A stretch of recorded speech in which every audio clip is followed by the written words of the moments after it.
reason we've been stuck is this hidden, kind of ugly technical problem. Every single time a developer wants an AI model to talk to a new tool, say GitHub or Salesforce, they have to build this completely custom one-off connection.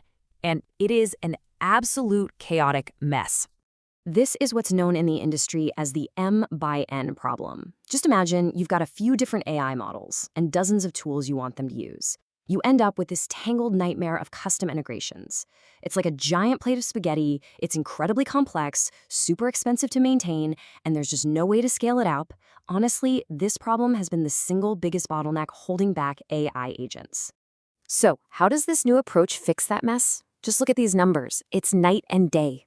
Before, if you wanted to connect just 4 AI models to 5 different services, you had to build and maintain 20 separate integrations. 20!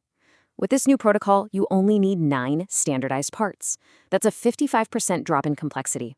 It turns this impossible, exponential headache into a simple, straightforward problem.